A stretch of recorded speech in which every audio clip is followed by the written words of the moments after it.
बताओ, किसी गांव में चले जाओ, कितने बेरोजगार बैठे हैं। किसी गांव में आप घुस जाइए, चले जाइए, बड़ी संख्या है बेरोजगारों के जो बैठे हैं। ये बेरोजगारी के लिए क्या कर रही सरकार? बिजली की दर बढ़ा दी। अभी गरीब लोग बस में जाएंगे त्योहार पे, वो बस का किराया बढ़ा दिया। आखिर सरकार क्या कर रही है? सरकार गरीब को मार रही, किसान को मार रही, नौजवानों से नौकरी रोजगार छीन रही है। अखिलेश भैया, इसलिए हम आह्वान करेंगे जनता को, 2024 में इस भारतीय जनता पार्टी को सबक सिखाएं, जिन्होंने अच्छे दिन का वादा किया था। आम गरीब का चैन छीन लिया। अच्छे दिन तो दिए नहीं, लेकिन चैन छीन। बुलडोजर के पास दिमाग नहीं है, कहीं भी चल जाएगा बुलडोजर।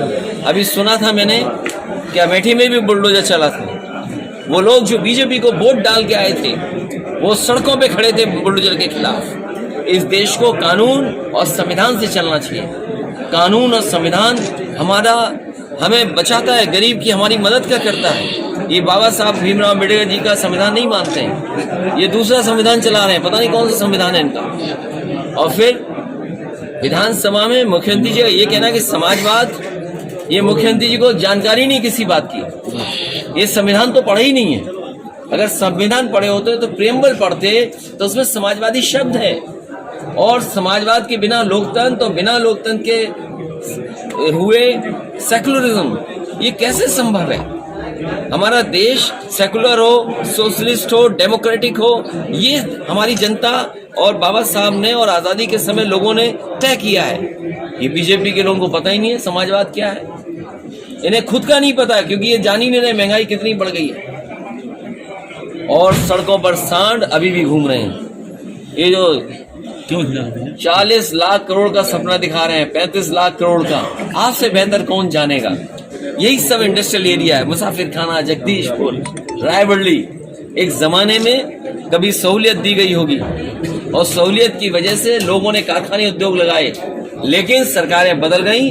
वो उद्योगपति, कारखाने लगाने वाले लोग अपनी सहूलियतें लेकर के यहाँ से भाग गए, कारखाने वैसे के वैसे खड़े हैं। अखिलेश भैया, आप 2024 की लड़ाई शुरू कर दी है, पूरब से लेकर पश्चिम तक सबको एकजुट कर रहे हैं। हमारा गठबंधन जो आज है वो 80 की 80 सीटें लड़ेगा।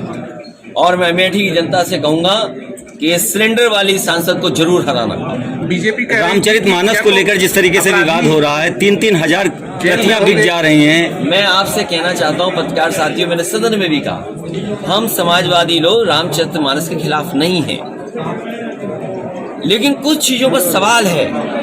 मैं ये जानना चाहता हूं कि अगर मुख्यमंत्री आवास से मैं बाहर आता हूं, जनता ने मुझे हरा दिया, जनता ने समाजवादियों को सरकार नहीं बनाने का मौका दिया, आप गंगा जल से नहलाएंगे, गंगा जल से आप साफ करेंगे। और फिर अगर शूद्र वाली बात है, मैं एक मंदिर में एक संत के कहने से जा रहा था, वहां पर एक पुजारी हैं, उनके कहने से मैं जा रहा था पूजा पाठ करने के लिए। ये बीजेपी के लोग कौन होते हैं जो काला झंडा देंगे और मंदिर में नहीं जाने देंगे? और इसलिए नहीं जाने दे रहे थे क्योंकि वो हम समाजवादियों को, खासकर पिछड़े दलित, उनको शूद्र समझती है भारतीय जनता पार्टी। इनके पास कोई जवाब हो तो बताएं कि क्या किसी मुख्यमंत्री का आवास आप गंगा जल से धोएंगे? क्या किसी को आप शूद्र समझकर उसको अपमानित करेंगे? और मैंने उदाहरण दिया मैंने गैलीलियो थे, साइंटिस्ट, एस्ट्रोनॉमिस्ट, मैंने सदन में कहा, उन्होंने ये बात कही चर्च के सामने कि सूरज का चक्कर धरती लगाती है, लेकिन चर्च ये बात कहता था कि धरती का चक्र सूर्य लगाता है।